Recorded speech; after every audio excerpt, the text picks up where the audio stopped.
الله في القرآن: أعوذ بالله السميع العليم من الشيطان الرجيم. بسم الله الرحمن الرحيم.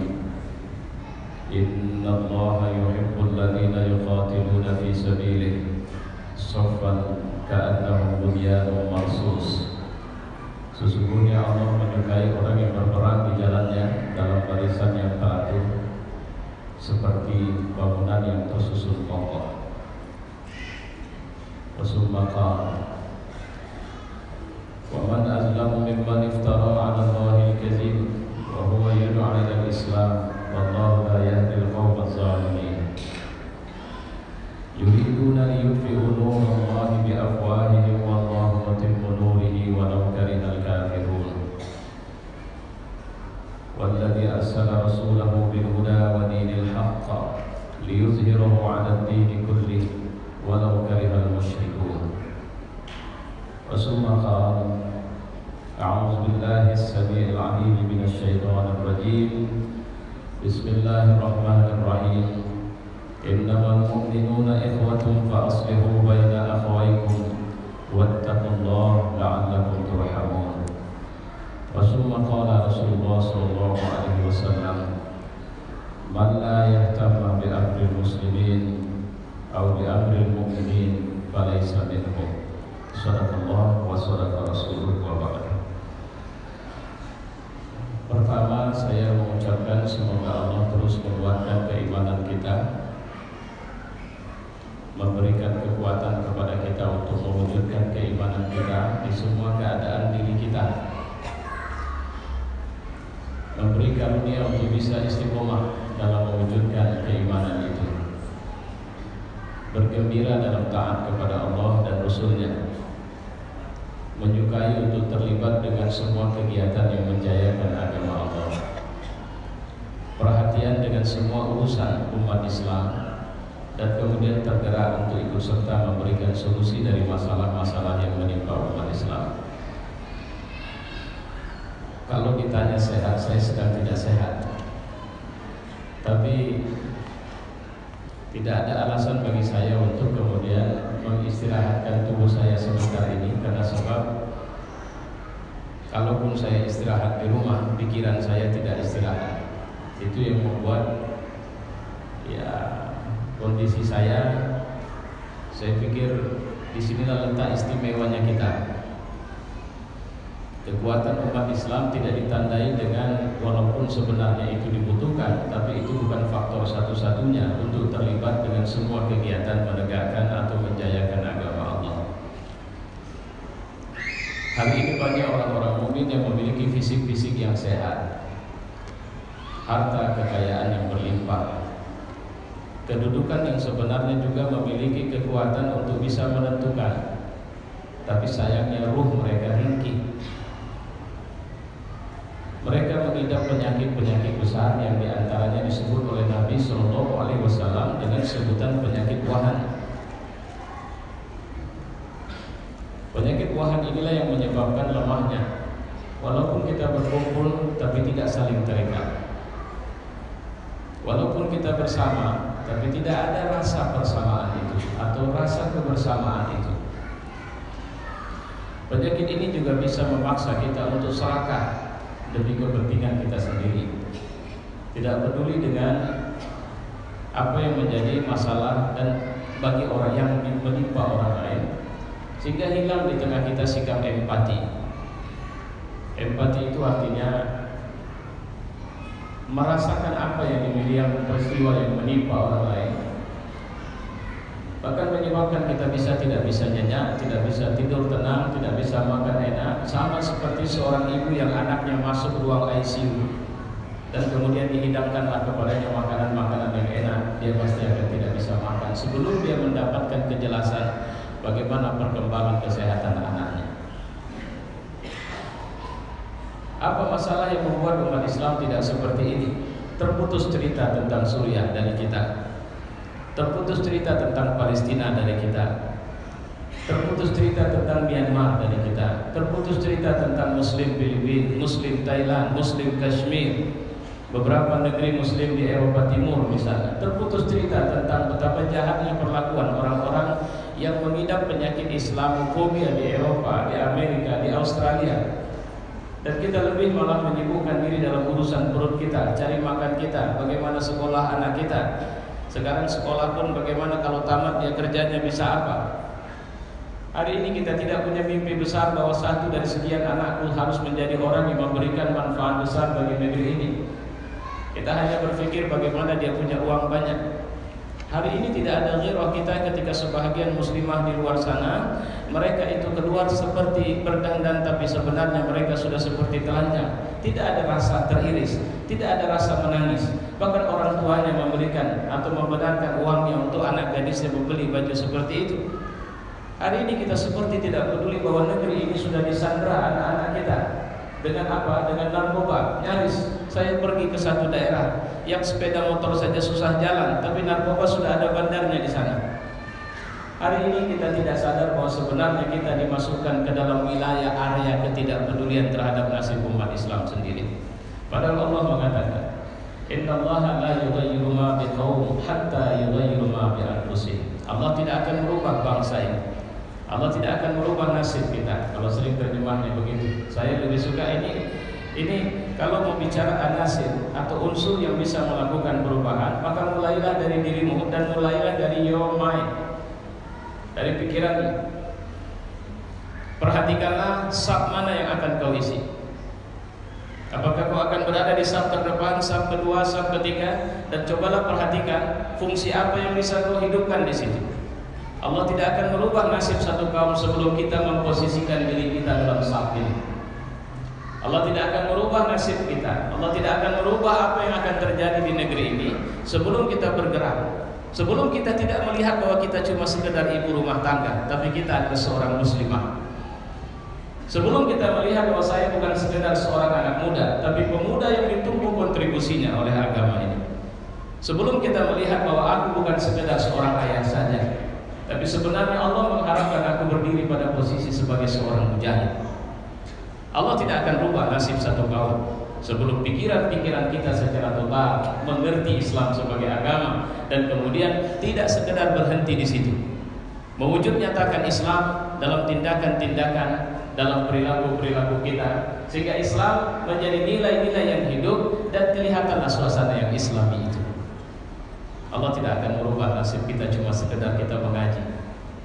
Allah tidak akan merubah nasib kita cuma sekedar ketika kita menghabiskan waktu membaca Al-Quran saja.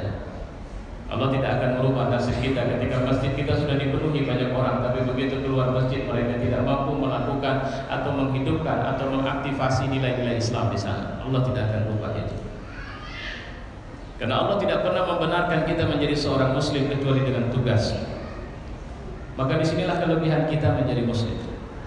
Tugas apa yang Allah bebankan kepada kita? Bahwa kualitas, bahwa harga diri kita, bahwa fungsi kita sebagai muslim tidak hanya sekedar bagaimana kita menghabiskan waktu puasa sunnah. Karena kalau cuma sekedar puasa, ada manusia yang jauh lebih luar biasa puasanya dari kita.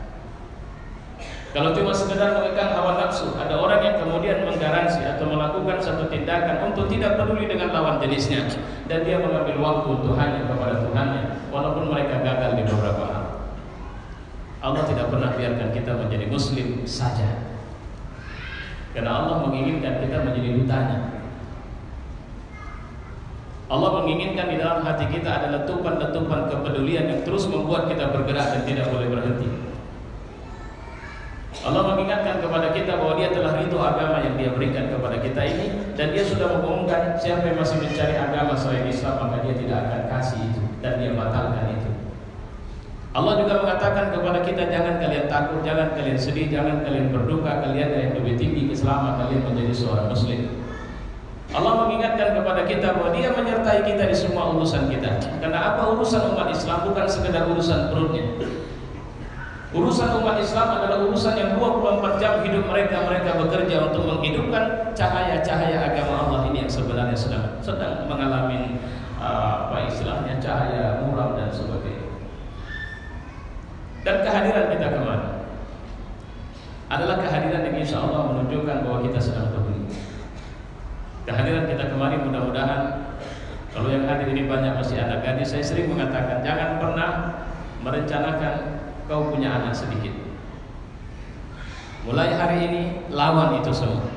Karena ketika seorang sudah takut punya anak banyak, maka itu sama saja dia mencoba mengkebiri potensi besar yang dimiliki umat ini. Di saat Nabi pernah mengatakan, Abu Bakar, dengan jumlah kalian yang banyak. Kalian yang dimaksud Nabi adalah mukmin yang sehat akidahnya, sehat ibadahnya, sehat pikirannya. Dan dari generasi seperti itu Allah ingin generasi yang banyak lahir dari mereka. Kalau orang tidak berani punya anak banyak, itu sama saja dia khawatir dengan Tuhannya. Dan saya sering mengatakan itu persoalan akidah itu. Ibu-ibu yang sudah tidak bisa melahirkan lagi, maka doalah kepada Allah agar anak-anak kalian adalah anak-anak yang akan melahirkan anak-anak.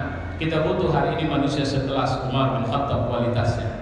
Kita butuh manusia sekelas Khalid bin Walid. Kita butuh manusia seperti Abu Ubaidah. Kita butuh manusia seperti Abdurrahman bin Auf, Abu Bakar Siddiq, dan semua sahabat Rasulullah itu harus hidup karakternya hari ini. Karena kalau tidak, orang sudah mengira sudah bisa menggenggam dan menghancurkan kita sekarang. Karena mereka tahu harga diri kita hanya pada berapa rupiah saja. Lihatlah bagaimana di Jakarta kemarin yang berkembang di sosial media, ada seorang ustazah yang ternyata ikut mendukung si kafir laknatullah itu. Hanya sekedar uang 100 juta rupiah. Syukur alhamdulillah yang menyidangnya majelis taklim. Jadi jemaahnya yang marah sama dia. Inilah zamannya di mana orang walaupun lemah keyakinannya, tapi Allah memberikan kepadanya kemampuan untuk bisa melihat sianu benar dan sianu salah. Saya melihat ini salah satu keistimewaan akhir zaman. Kemarin dalam sebuah majelis taklim saya melihat ibu-ibu tampilannya si Hebri. Kalau saya bilang tampilannya Hebri, cara berdandannya tidak bisa dibilang syar'i, walaupun dia pakai kerudung. Tapi dia bertanya satu pertanyaan yang membuat saya tersentuh.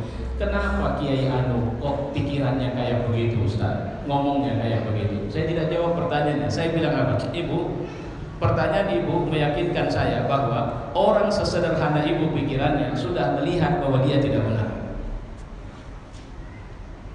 Dan itu keistimewaan akhir zaman, saya bilang. Sampai nanti jumpa Dajjal, kita nggak bisa baca pun tahu itu Dajjal, karena ada tulisan di keningnya. Maka hari ini jika ada muslim yang bersikap mendua, dia masalah. Kemarin ada orang bilang begini, saya sama Ahok, saya merasa pernyataannya tidak menyinggung perasaan saya. Terus ditanya kepada saya, apa yang harus kami lakukan terhadap orang yang masih mengucapkan kalimat seperti ini? Bilang sama dia, saya bilang, hari ini hanya ada dua kemungkinan orang yang tidak ikut marah dengan apa yang dilakukan olehnya. Kalau tidak kafir, dia pasti munafik. Suruh dia bertanya kepada dirinya sendiri, kira-kira masuk bahagian yang mana dia? Karena kalau 212 alhamdulillah, kemarin 411 212 saya ikut. 212 itu takjub kita. Saya tidak menemukan satu kali, tapi sekian kali orang tua yang didorong dengan kursi rodanya ikut dalam aksi itu. Pakai kursi roda, urusan apa dia? Kenapa tidak di rumah saja? Kira-kira begitu. Kalaulah boleh, Allah sedang membangunkan jalinan-jalinan yang luar biasa di dalam hubungan kemasyarakatan atau hubungan akhawiyah umat Islam. Itu dibangunkan oleh Allah. Dan Indonesia diberikan PR yang berbeda dengan Myanmar, PR yang berbeda dengan Palestina, PR yang berbeda dengan Suriah, PR yang berbeda dengan Mesir. Sampai peristiwa 212 saya tidak meyakini Indonesia akan menjadi imam pergerakan kebangkitan muslim sedunia. Tapi setelah hari itu saya berubah pikiran. Padahal sebelumnya tokoh muslim dunia sekelas Dr. Yusuf Qaradawi ketika datang ke Indonesia pernah mengatakan, saya berharap kalianlah yang akan memimpin pergerakan kebangkitan Islam dunia. Tapi kemarin saya melihat itu. Kenapa PR kita berbeda? Kalau bahasa Ustaz Baktiar Nasir, hari ini revolusi sudah berlangsung. Hari ini revolusi sudah berjalan. Untuk mengetahui revolusi apa, lihatlah pada surat Al-Maidah ayat 54. Apa itu? Allah tengah membangunkan satu generasi baru. Yuhibbuhum wa yuhibbuna, yang Allah mencintai mereka dan mereka mencintai Allah. Jadi generasi baru yang bangkit itu adalah generasi yang mengedepankan rasa cintanya kepada Allah. Dan Allah yang di luar mengumumkan bahwa aku mencintai mereka. Dan kalau 212 itu saya lihat.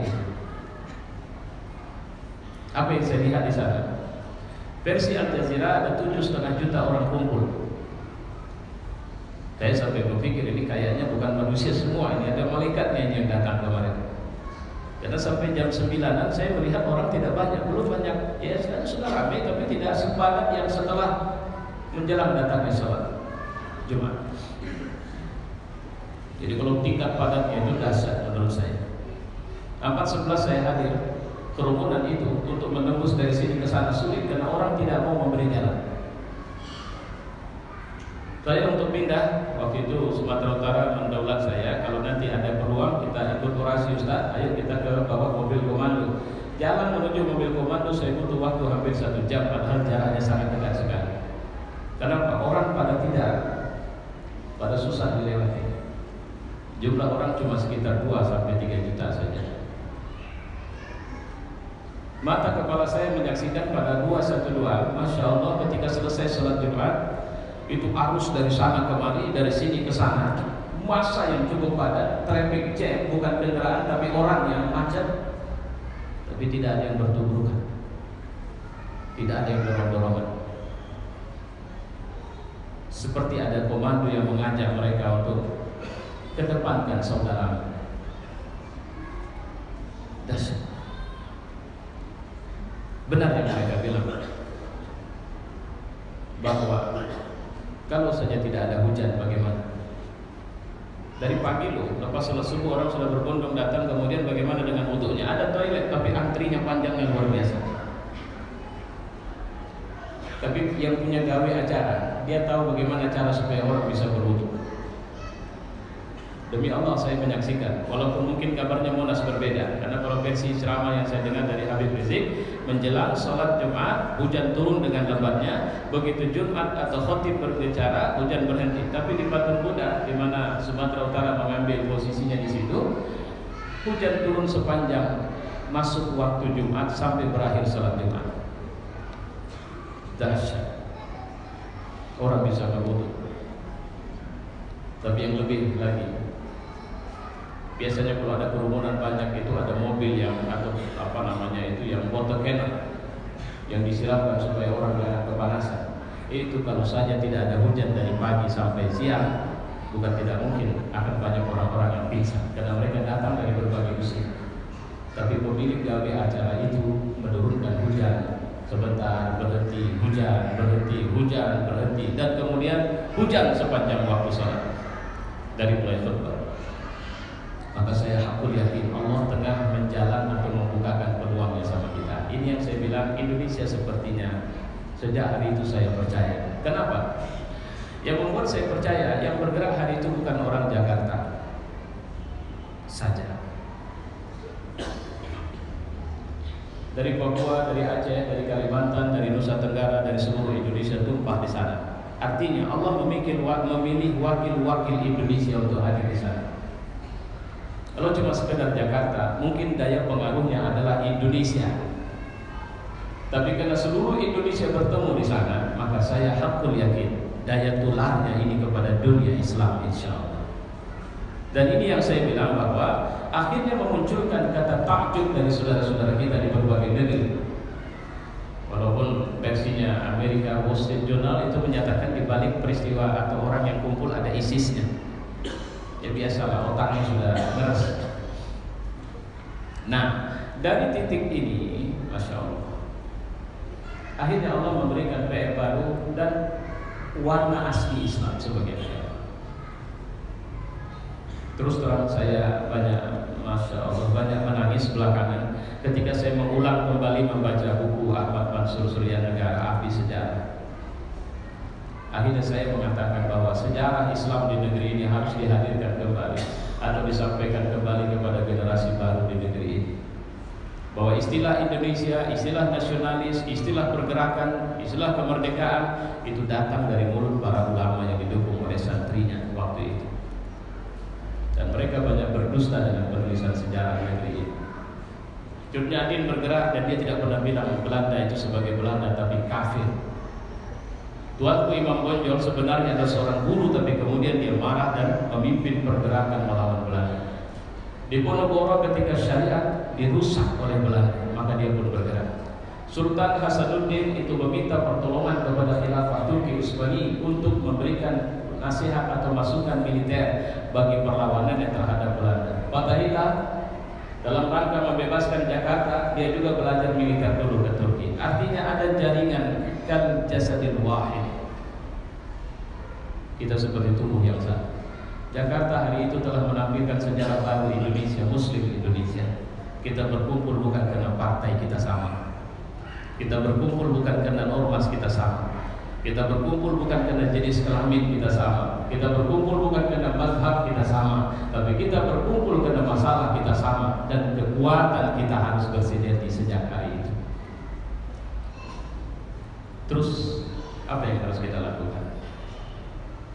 Kita boleh belajar dari Rohingya. Berapa persen mereka di sana? Ada 4%.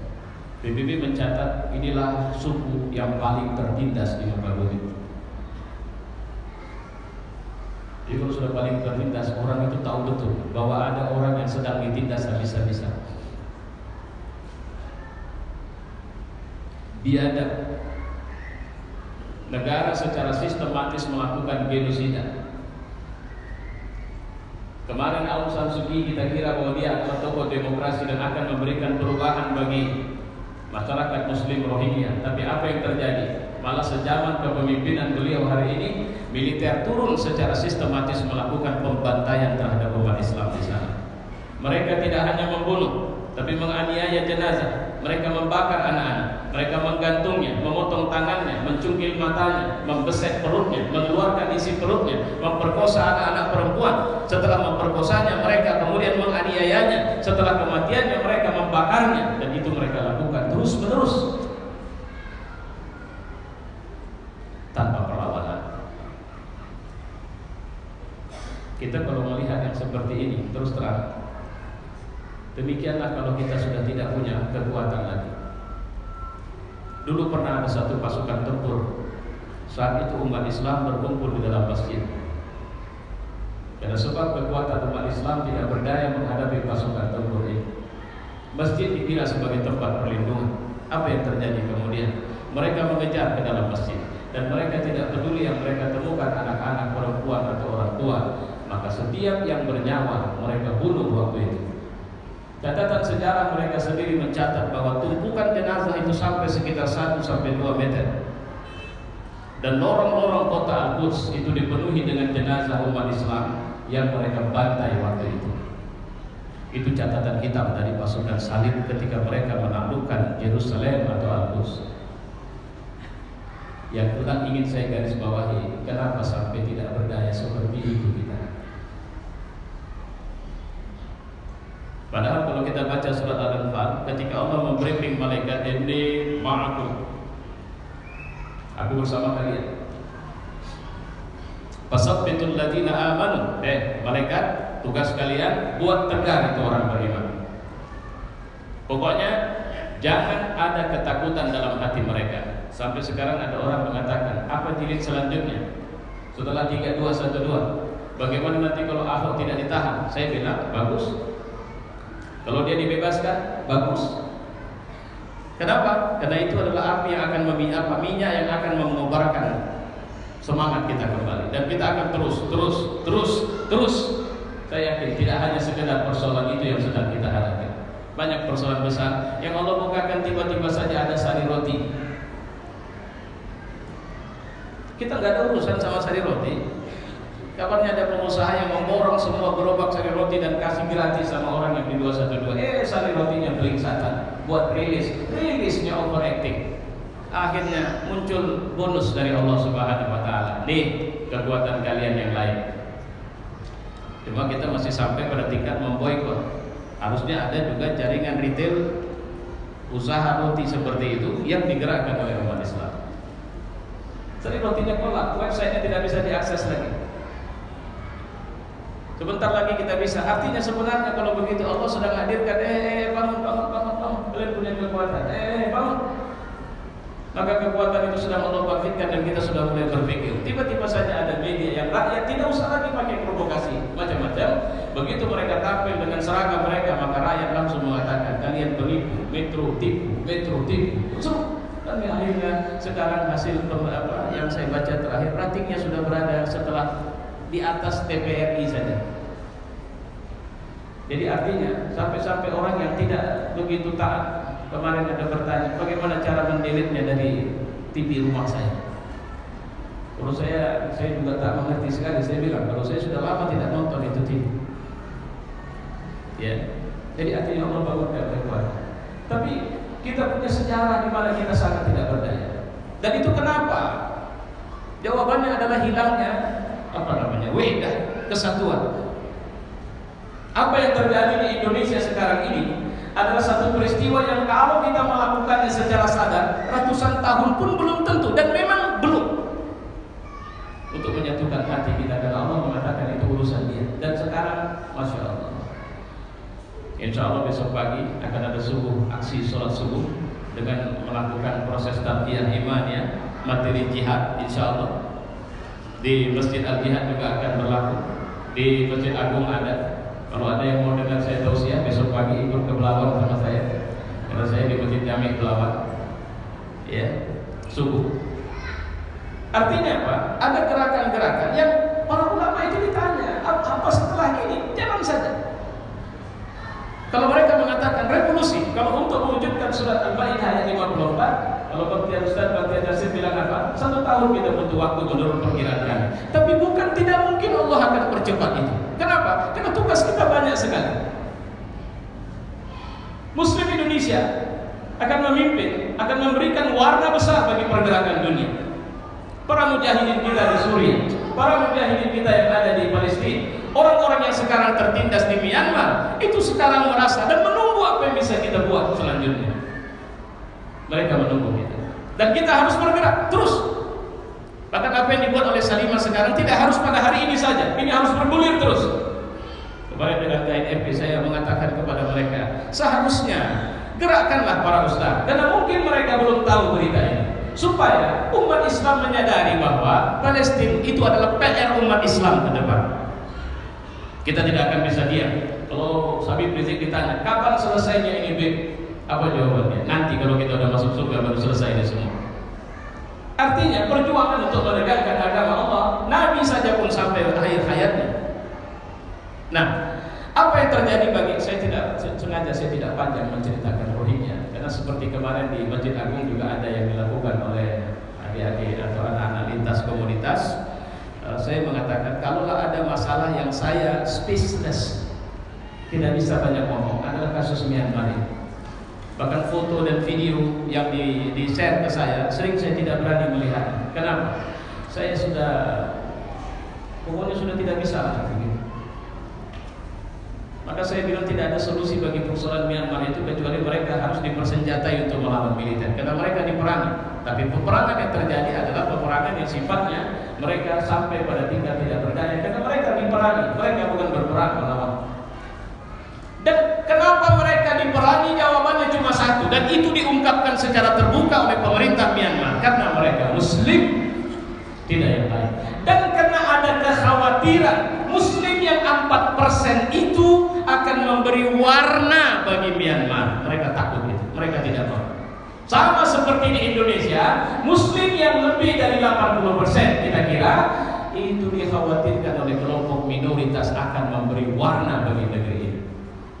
Sehingga mereka sekarang mulai terang-terangan berani untuk melakukan tindakan tidak benar, apalagi di kepemimpinan presiden yang paling lemah hubungannya dengan umat Islam ini, Presiden Jokowi. Bagaimana tidak lemah? Ada orang bakar masjid, dia undang makan siang ke istana, sementara masjid yang dibakar orangnya tidak ada. Tidak ada satu statement pun. Iya kan? Ini penyakit saya bicara ya. Kalau nggak diingatkan keterusan. Baik, saya dikasih waktu 5 menit lagi. Jadi saya mau buat kesimpulan. Itu langsung kesimpulan saja. Tapi saya minta izin ke ustazah kita. Mohon maaf Ibu. Nanti saya mungkin habis ini saya tidak izin, tidak bisa ikut sama karena ada acara lain. Saya sudah bilang sama panitia. Jadi apa kesimpulan? Saya sengaja tidak singgung Palestina secara lebih banyak karena ustazah kita yang akan bicara selanjutnya itu orang yang sudah pernah menjadi orang Palestina, menghirup udara Palestina, merasakan bumi jihad Palestina. Saya masih jauh tingkatnya di bawah beliau karena saya hanya masih bisa bermimpi. Nah makanya nanti kita mendapat share dari beliau apa-apa yang menjadi pengalaman sekaligus apa yang harus kita lakukan. Saya cuma mengatakan, jika mau surga, jangan cari surga dalam kesendirian. Tapi jika mau surga, carilah surga itu dalam kesibukanmu mengurus umat ini semampumu. Minimal dalam doa, Ibu. Ustaz, saya takut Indonesia kayak Suriah. Kenapa rupanya kalau kayak Suriah? Karena sekarang kita ditakut-takuti itu, khususnya oleh orang-orang yang selama ini buat masalah di Suriah. Nah, orang-orang yang selama ini buat masalah di Suriah itu, mereka melakukan tindakan kemarin luar biasa. Ada foto yang beredar tentang Ustaz Hidayat Nur Wahid yang dia sholat berjamaah dengan orang Syiah. Itu kemudian itu bahagian dari kerja yang kurang ajar dari mereka. Makanya sekarang jangan lupa, Allah suka kita safnya lurus dan rapat. Allah senang kita punya imam yang sama. Allah sedang mengurus kita ini. Allah sedang aturkan barisan kita. Alhamdulillah hari ini seluruh Indonesia bergerak dan insya Allah kita akan bekerja bukan cuma untuk Indonesia. Kalau cuma untuk Ahok, kecil kali cuma. Masa satu Indonesia bergerak untuk Ahok? Ya kalau boleh pakai bahasa yang lebih vulgar, kita mau patahkan kaki yang buat Ahok itu tegak. Karena Ahok itu cuma boneka, dia bertahan di situ sebenarnya karena sebab ada yang megangin boneka ini. Nah yang megangin itu kita patahkan tangannya, kita patahkan kakinya. Dan setelah itu, karena ternyata yang megangin itu memijak semua potensi besar yang ada di Republik ini. Semoga Allah menjaga kita. Semoga Allah menghidupkan ruh berjihad di hati kita. Semoga bapak-bapak yang sudah berusia lanjut tidak menganggap bahwa inilah waktuku untuk beribadah di tempat sepi. Tidak, inilah waktumu untuk beribadah di tempat yang ramai. Dan di tempat itu kau tidak boleh kehilangan keikhlasanmu sampai Allah mencabut nyawamu. Dan di saat itu dia sedang ridho kepadamu. Allahu Akbar. Saya pikir ini yang bisa saya sampaikan. Saya mohon maaf. Maka ada banyak PR umat Islam. Salah satunya Rohingya ini paling dekat. Jadi kalau mau dibilang ini tetangga yang 2 rumah jaraknya dari rumah kita. Di sana ada orang atau pemilik rumah dibantai oleh orang. Maka saya pikir satu hal yang paling miris adalah pemerintah kita sampai sekarang tidak ngerti apa-apa. Cak Nun bilang kalau SBY itu peragu dan sering kalau mengambil keputusan ragu dulu. Nah presiden yang satu ini lebih hebat lagi, dia pun nggak tahu apa yang mau dilakukan. Itu kata Cak Nun. Semoga Allah menunjuki dia, menjadikan dia orang yang baik bersama kita dan insya Allah bersama kita untuk ikut menyertakan atau menyertai kita untuk keluar dari masalah-masalah di negeri ini. Wallahu a'lam bishawab. Wassalamualaikum warahmatullahi wabarakatuh.